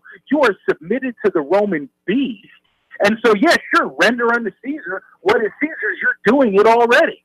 And it's not it's quite the opposite of what a Jerry Falwell would say. Oh, we're just supposed to allow Trump to run Rome any way that he wants, and he couldn't imagine there'd be anything that Trump does that could violate, that's not in the best interest of the country. And then he says that there's two kingdoms, and we're not supposed to even have any influence on the other kingdom, and we're supposed to teach people how to be nice and get to heaven. That's not Christianity. That's a form of Gnosticism. That's a pagan view that says Jesus came to earth so that you could go to heaven and live a nicer life here, and that everything else out there in the world could be run by the pagans and the anti-Christians and the Antichrist, basically, according to the wants and desires of the world. And that there's this kind of false dichotomy. The only way that a Christian can look at the situation in society from a biblical perspective is to see it through the eyes of the Great Commission. And we're supposed to, in Matthew 28, teach the nations all things. Go therefore and make disciples, baptizing in the name of the Father, the Son, and the Holy Spirit. Teach them to observe all that I have commanded you.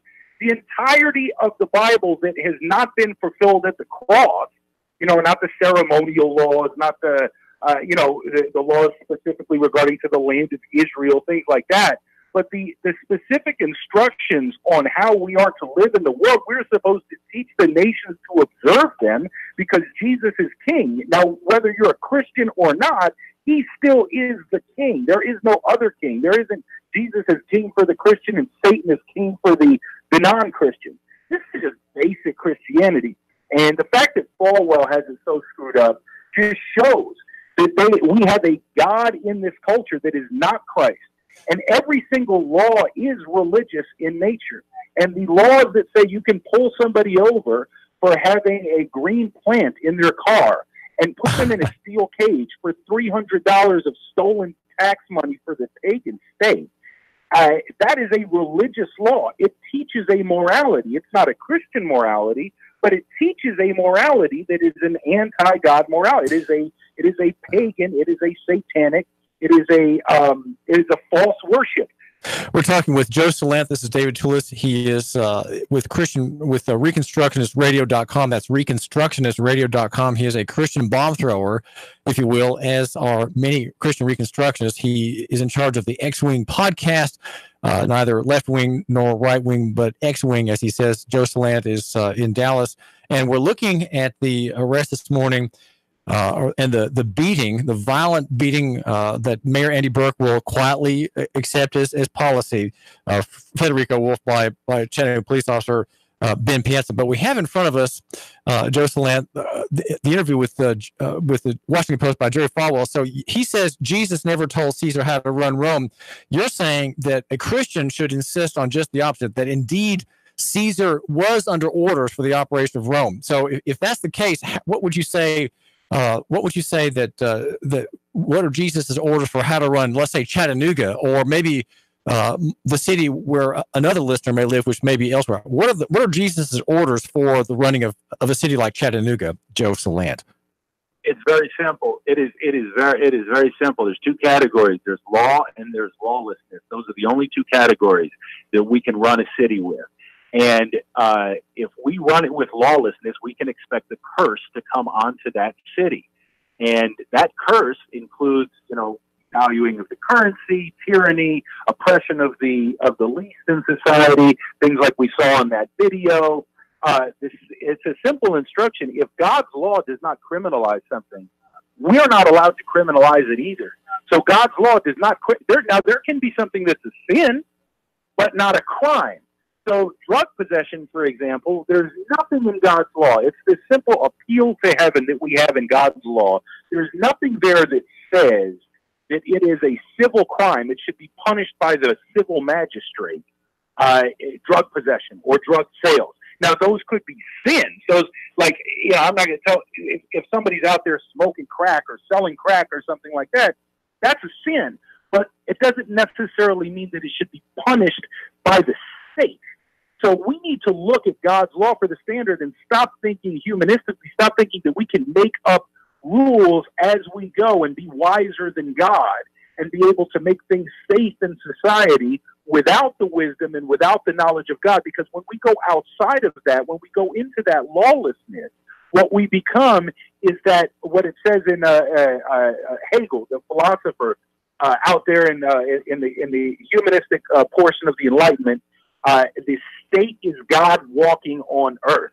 Back in history, that was the attempt by the humanists to replace God in the civil arena, in the public square, is to provide a better redemption than God. Oh, God's law doesn't cover that, so we're going to go ahead and cover that one, and we're going to start imprisoning people and create this whole prison industrial complex where the state is now the victim. See, if I steal $40 from you, David Toulis, you're the victim. God's law says that I owe you restitution. I should pay you $80 for your time, for your trouble, and to give your money back. If I repent, and then the crime is done. The full amount plus 20%. Right, and then the offense is done, exactly. and it's forgotten. There's no record. It's over. It's not in the memory of anybody.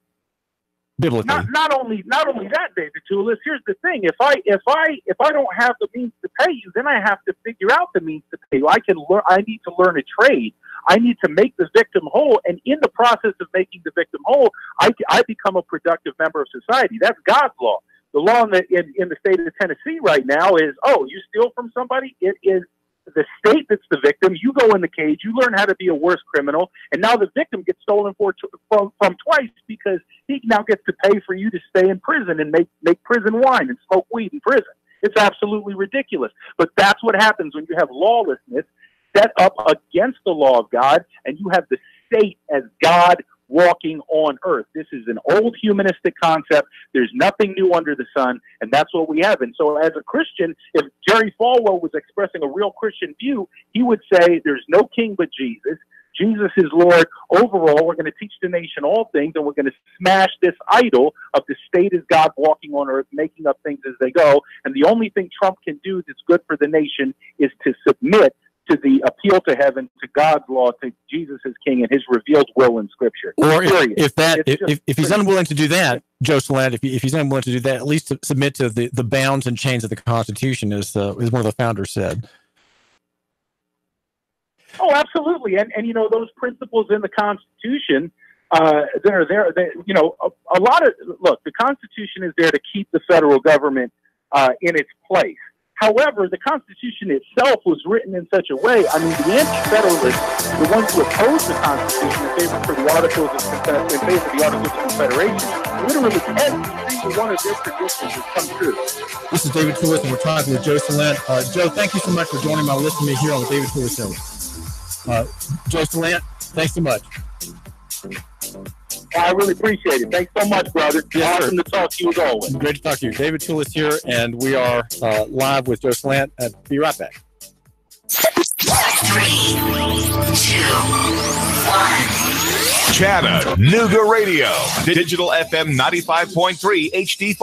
92.7 FM's news now. A 28-year-old Whitwell woman was killed, her small child injured when she crashed into a tree on Highway 28. Traffic investigators say Fallon Taylor was not wearing a seatbelt, her child, though, uninjured. The child was in a car seat, which most likely saved her life. She's been hospitalized, her mother pronounced dead at the scene. He was on TBI's 10 Most Wanted list. Now he's behind bars. James David Robinson, wanted on murder charges, was arrested Sunday in connection with an October 2018 murder. His alleged victim's skeletal remains were found by hunters on Benton Mountain. The remains belonging to Jacob Moore, a second suspect, was arrested earlier. And work is set to begin on Chattanooga's new electric vehicle plant this spring. First vehicle is supposed to roll off the conveyor belt in 2022. Volkswagen announcing plans to break ground on the $800 million plant as soon as possible. Val St. John for Nooga Radio News Talk 92.7 Action News Now. Nooga Radio 92.7 Action Sports Now. Serena Williams faced her real test at this year's Australian Open, emerged with a 6-1, 4-6, 6-4 victory over number one ranked Simona Halep to reach the quarterfinals of the Australian Open. Serena said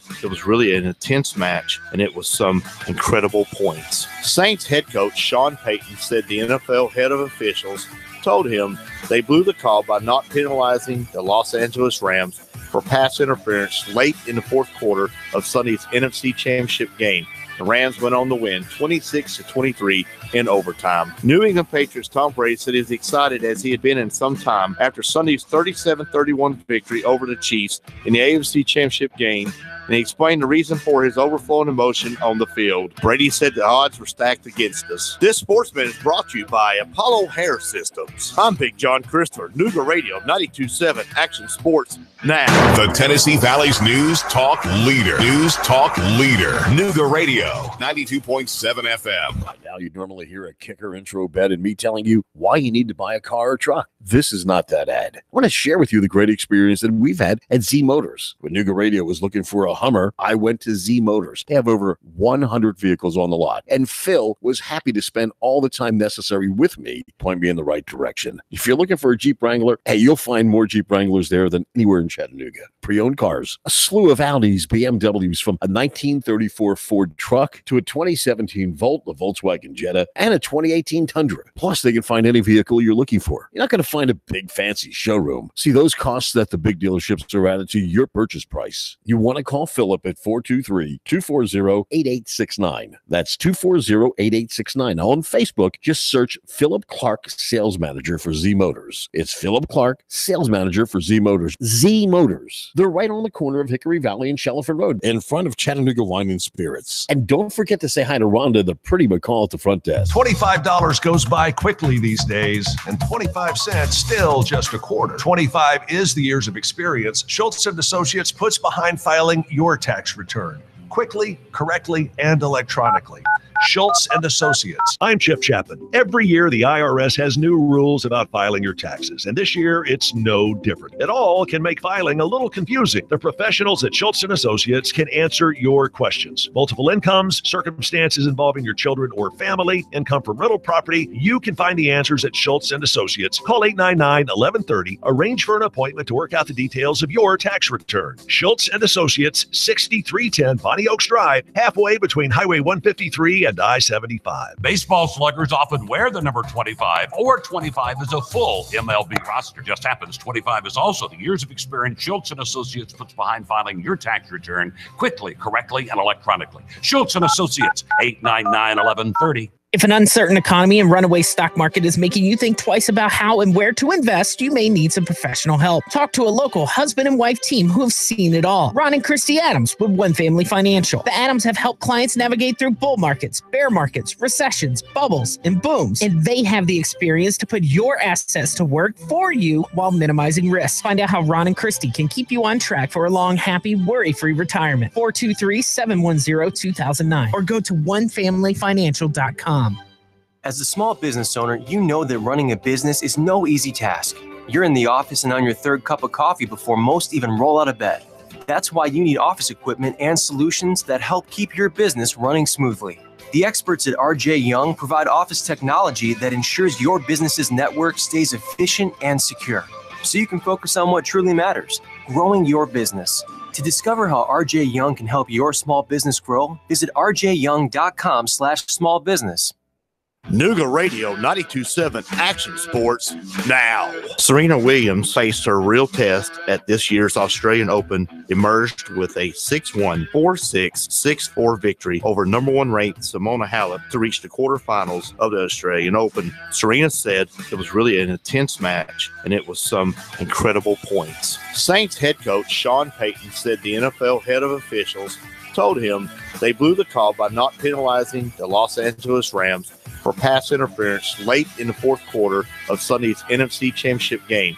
The Rams went on to win 26-23 in overtime. New England Patriots Tom Brady said he was excited as he had been in some time after Sunday's 37-31 victory over the Chiefs in the AFC Championship game, and he explained the reason for his overflowing emotion on the field. Brady said the odds were stacked against us. This Sportsman is brought to you by Apollo Hair Systems. I'm Big John Christopher, Nooga Radio 92.7 Action Sports now. Nooga Radio, Chattanooga weather. Clear and cold weather continues out there through your evening hours. Not as breezy tonight. Lows back into the lower 20s. For Tuesday, lots of morning sunshine. A little warmer for the afternoon. Highs upper 40s. Clouds will thicken tomorrow night. Some late showers with areas of rain likely through the day on Wednesday. For lunch or dinner, come to Guthrie's. Home of the original golden fried delicious chicken finger with their special world famous sauce. Open daily. Locations in Trenton, Signal Mountain, and Ringgold. Go get Guthrie's. It's always good. And I'm Storm King 12. She can hear all you've had before. Nooga Radio 92.7. Now, the smartest guy with a bow tie in Chattanooga, Tennessee, David Toulis.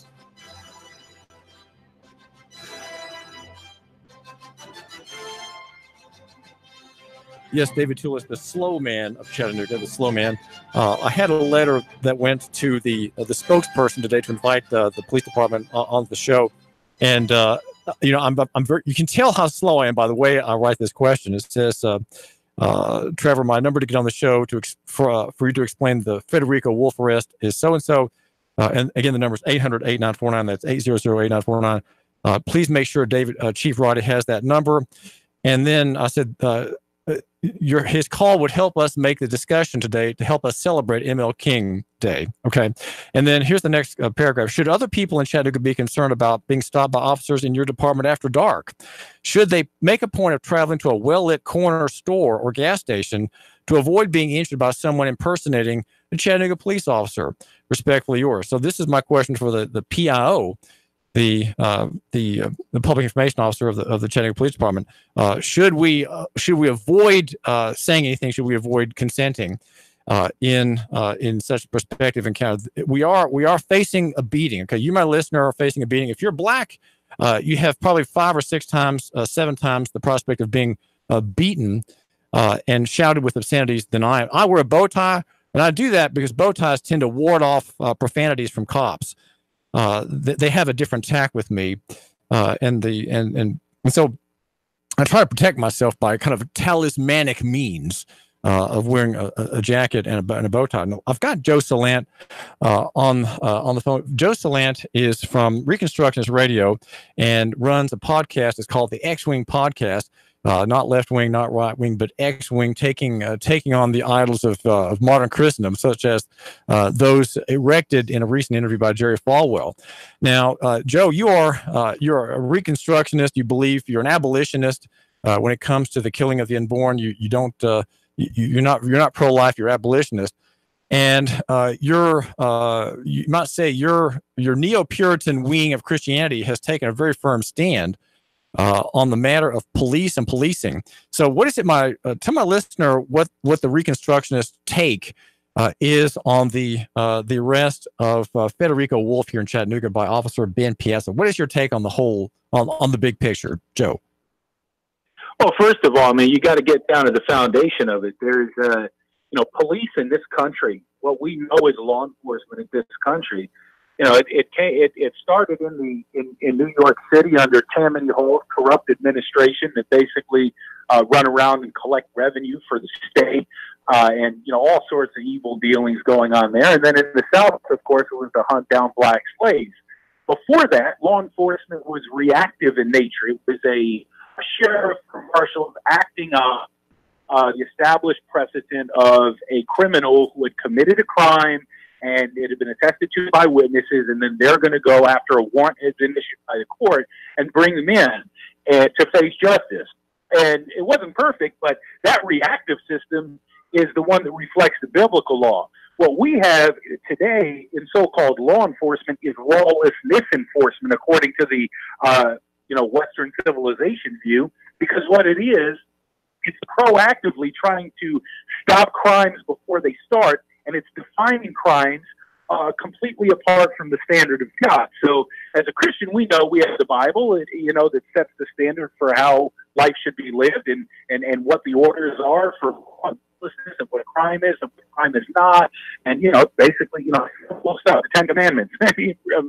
Good Lord, and then the other standard, which we have today, the humanistic state, the pagan state, which says we can make up any law that we want, and as long as we have, a 5-4 majority on it in the legislative halls, or even worse, as long as we have a bureaucrat in the executive branch that pumps it out as part of the federal registry that stands too tall from floor to ceiling to even sit in the room, we can send out swarms of officers to enforce these laws and make sure that they're not even to stop them from taking place before they even happen. And so that's like the state trying to play God. The state is the one who's making the law and then trying to stop infractions of the law before they happen.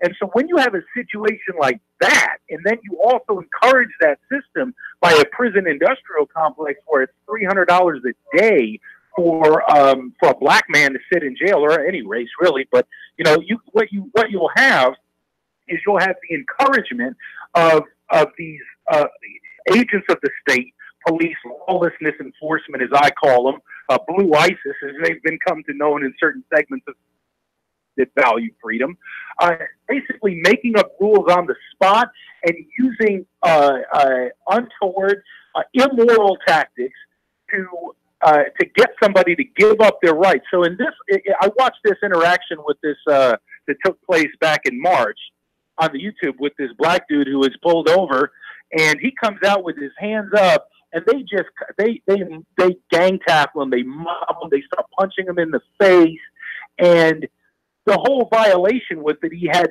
something in the car that the state didn't approve, a substance in the car that the state didn't approve. I mean, imagine if it was like George Washington or something like that. Excuse me, sir, we need to search your satchel for something that we didn't approve. Like, there would be guns blazing.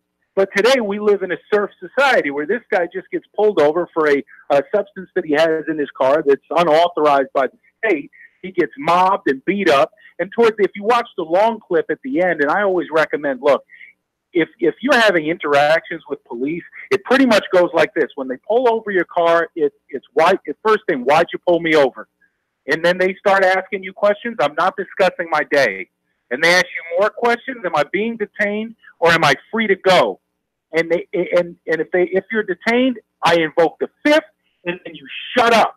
You don't give them anything. The state is not your friend. They'll try to get you to give up your rights.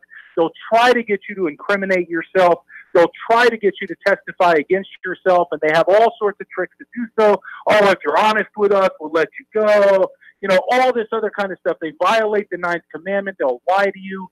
Basically, their job is to meet their quota and treat you as chattel for the prison industrial complex and get you in the system. So you need to protect yourself. You may go to jail, but you want to give your lawyers everything that they need to fight the case and show that your rights have been violated. So don't give up any kind of information.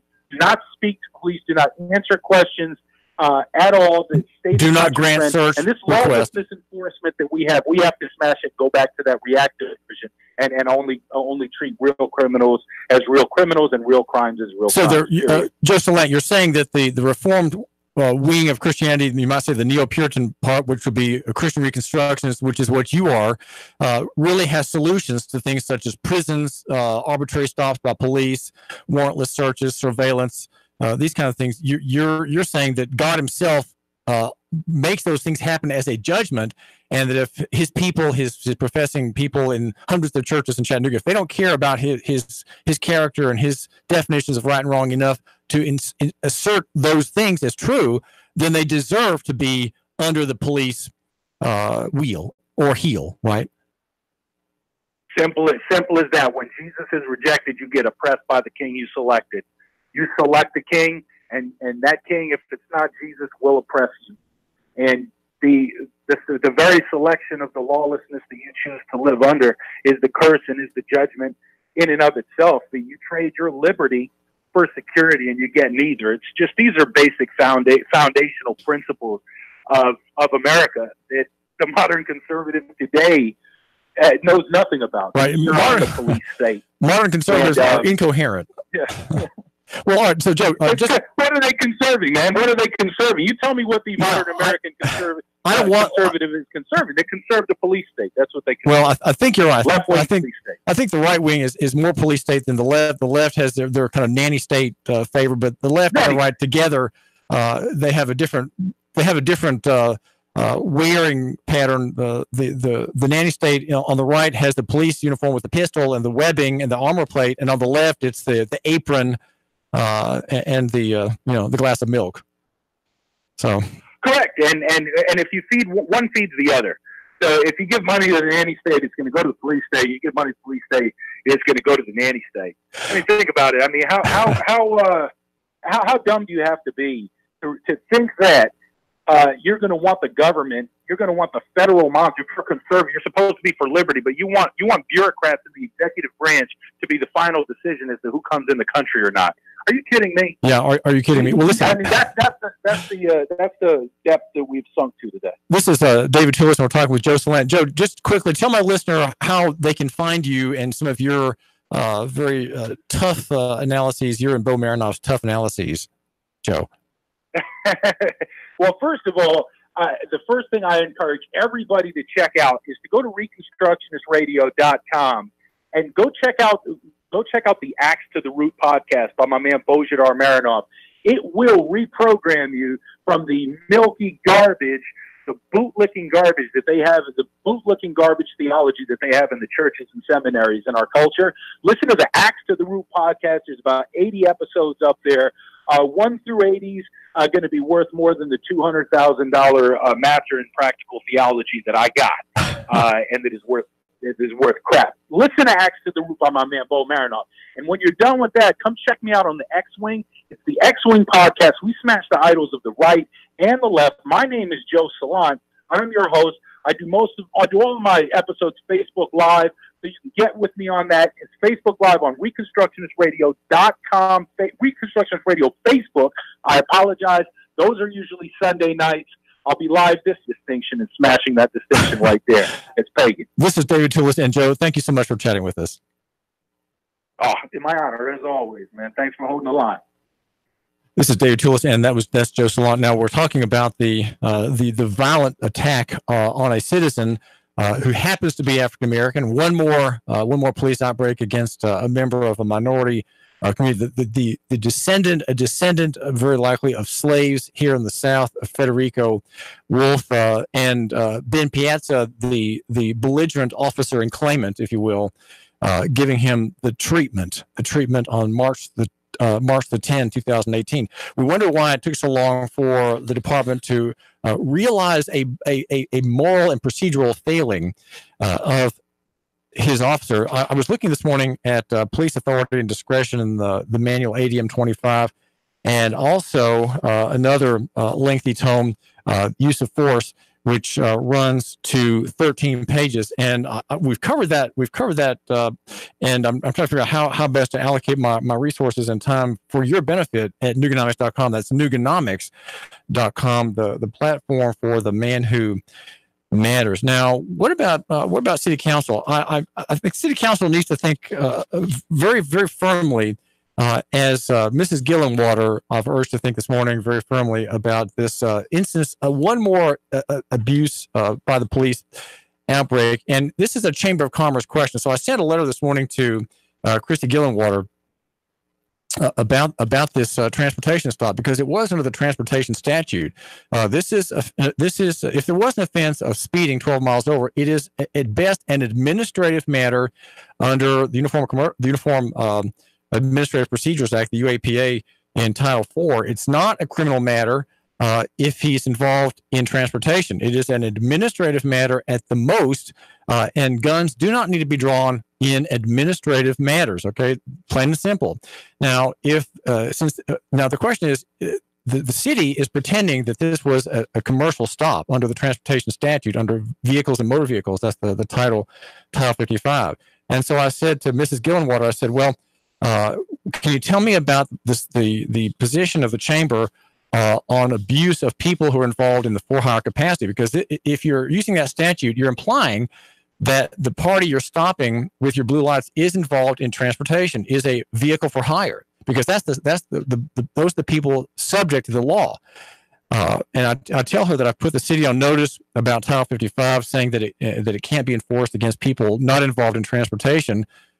This notice is to free private users such as Frederico Wolfe from enforcement activity and abuse, much of it racially tinged and disfavoring of the poor minorities. Mr. Wolfe was stopped in business. Okay, it's a business stop. This is business protocol in Tennessee to harass business people. In other words, every traffic stop presumably is in business. So how does the Chamber of Commerce feel about that? That's my question. How do you feel about that? How do you feel about that? 800-8949, 800-8949. What is the Chamber's position on commercial enforcement, especially of an African-American, if indeed, I say, he was a commercial for-profit user in a vehicle for hire? My listener, now here I am talking for you, okay? I'm talking for you as your representative. My listener is concerned that the city cannot prosper if the commercial statutes are misapplied, and misapplied with such violence, okay?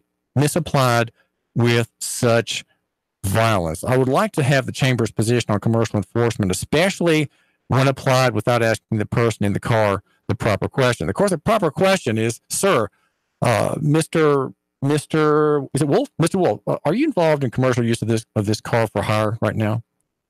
If the answer is yes, then they have authority to demand driver's license, proof of insurance, and registration of the car as a motor vehicle. If the answer is no, I'm just going home, which was the case. The officers have no authority under the title. And yet that is a transportation stop, a traffic stop. It begins with transportation and then spreads to the drug war. Do you know where the drug war came from? The drug war came from the Nixon administration and John Ehrlichman. Now, this story came out in 2016 from Harper's Magazine. The drug war is a war against blacks. Okay, let's get this straight. It comes from Harper's. It says, you want to know what this was really all about? He asked with the bluntness of a man who, after public disgrace and a stretch in federal prison, John Ehrlichman, had little to protect. Quote, all right, here's where the drug war comes from. It comes from the war of the Republicans against black people. Okay, got that? The Nixon campaign in 1968 and the Nixon White House after that had two enemies, okay? The anti-war left and black people. You understand what I'm saying? We knew we couldn't make it illegal to be either against the war or black, but by getting the public to associate the hippies with marijuana and blacks with heroin, and then criminalizing both heavily, we could disrupt those communities. We could disrupt those communities. Do you think that's what happened to the Wolfe family, Mr. Wolfe? We could arrest their leaders, raid their homes, break up their meetings, and vilify them night after night on the evening news with Walter Cronkite. Did we know we were lying about the drugs? Of course we did. That's John Ehrlichman in an interview he gave with Dan Baum in 1994 while he was working on a book about drug prohibition. So John Ehrlichman says that the drug war, which is every traffic stop is supposed to become a drug stop. Okay, every traffic stop they're trying to make it into a DUI stop if they can. The drug war was to make criminalize blacks and criminalize hippies. We wanted to get the public to associate the hippies with marijuana and blacks with heroin, and then criminalizing both heavily, we could disrupt those communities. Have we had disruption from the drug war in East Chattanooga? Has East Chattanooga been hit by the drug war? What about your part of town, your part of Hamilton County, your part of the world? If you are passing through, make sure you go tonight at 6 o'clock to the Sports Guys right here on the 92.7 FM. That's the Sports Guys at 6 o'clock, Monday to Friday, every day in the week. Just like my show is on at 1 every day, just before Sean Hannity. And just after Loudmouth Mike's show, Monday to Friday, 6 o'clock, the Sports Guys. Make sure you go to the Sports Guys today. Find out about local sports from John Christopher Clanton. That's John Christopher at 6. The Sports Guys. Make sure you tune into that great show here on 92.7 Nigger Radio. Now, the question that we have about this case goes to the Chamber of Commerce. Okay, the Chamber accepts the application of the business statute against business users, right? If the city is going to reject administrative notice almost now for a full year, which of course it has changed. My notice has changed the legal landscape. Okay, I'm going to just suggest that. I'm going to claim that it has changed the legal landscape in this corporation, and the city attorney has been notified in person about it. I've told the city council about it. And the chief knows it as well. The question for Christy Gillenwater is, does the chamber care about the abuse of the commercial statute? The question for Neil Pinkston is this: How can Mr. Wolfe grant permission to search his car after being beaten? How can that be a lawful grant? Is the DA's office acting in good faith by delaying filing charges in this bogus case, as they say, to bring Mr. Wolfe to justice 10 months and 18 days after the encounter? And then the question, the case was bound over to the grand jury on just a few days ago, January 16th. It was bound over. I think it came to the attention of the Times Free Press when that happened. Some people are looking what's happening in our court system. Our court system is rife with abuse. It is rife with corruption. And there is a spirit of violence between or among those members of the Fellowship of the Finger. I call it the Fellowship of the Finger because the cops look out for the DAs look out for the cops. They're working against you, okay? They're working against you. And so there needs to be, by my hope and maybe by the work of John Gentry with his remonstrance, there needs to be a counter-revolution. There is a revolution in progress now against us. and I'm fighting it back. I'm fighting back. I don't want it to happen. I want you, my listener, to be apprised, to be notified. Shut your mouth. Don't answer questions. And if you have your paperwork out of order, simply say, I suggest, I'm not giving legal advice, but I suggest this. Sir, I'm traveling under the notice, and I make no statement without my lawyer present. That's what I would say. Under the notice, make no statement. 3, 2, 1. Chattanooga Radio. Digital FM 95.3 HD4. 92.7 FM's news now. Chattanooga police officer Benjamin Piazza was suspended and placed under internal investigation after a video was released to the public depicting